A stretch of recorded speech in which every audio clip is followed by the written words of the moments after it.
Excellent. You mentioned that the United States has not yet been able to pass a resolution in support of the Armenian perspective, as have other European nations. What do you think the impact of not having the American support has been, and what do you think, in other words, what do you think would be gained if America did it again, and what do you think the future of that is? Will there be another resolution introduced, as far as you know, in the American Congress in order to lend further support? It is a very general rule. If two parties cannot solve the problem that they have with each other, a third-party intervention is necessary. And in that sense, Turkey's resistance not dealing with that issue can be solved also with a third-party intervention. This is the number one. If America and European Union wants this problem to be solved, they can intervene in a positive way and they can solve this problem.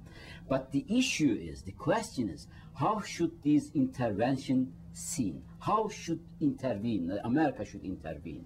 There is two ways of doing it, in a negative way and positive way. Negative way could be playing the genocide as an issue between the among the international relations as a diplomatic gun. For example, if you want to sell Turkey certain military equipment like the France does, then you will say that if you don't buy from me, then I will use the genocide as an issue. This is what is going on today. This is the negative impact of third-party intervention. They instrumentalize the genocide within their diplomatic problems with Turkey and so on.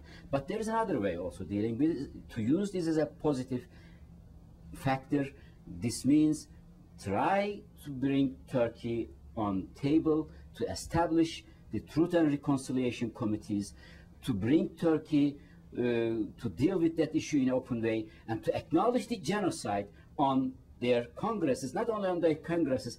There is a simple rule. The America should acknowledge what they have in their own archives. It is not only a problem of the Americans to declare what happened whether or not what happened in 1915 was a genocide.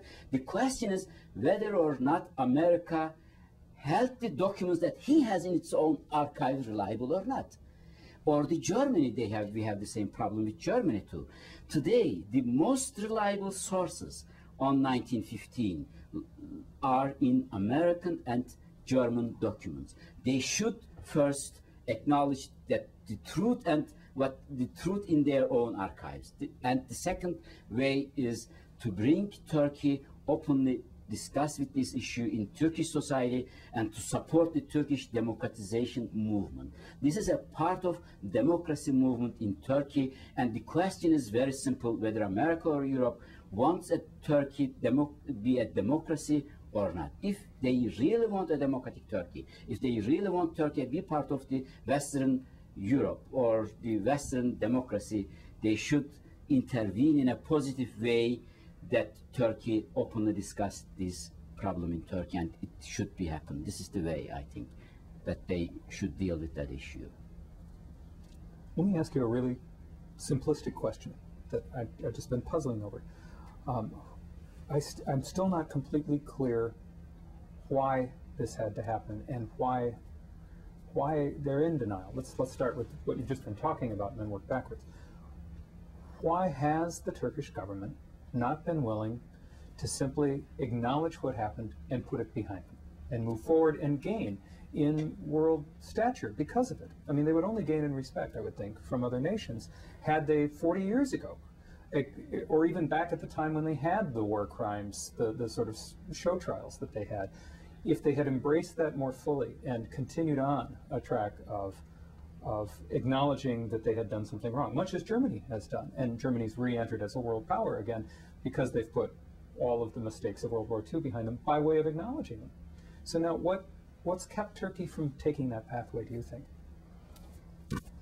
Turkey has a lot of problem in recognizing the genocide, and we have to distinguish two different levels from each other.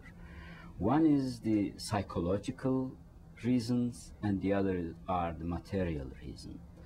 When one asks what are the reasons that Turkey so vehemently reject the genocide, the simple answer one gets is, oh, because of the compensation, the material reason. When if Turkey acknowledged the genocide, he should pay money for the compensation of the Armenian loss at that period. And some also argued that Turkey should give some land to Armenia back. There is actually no problem of territory or land between today's Armenia and Turkey. This is only a nationalistic propaganda used in Turkey.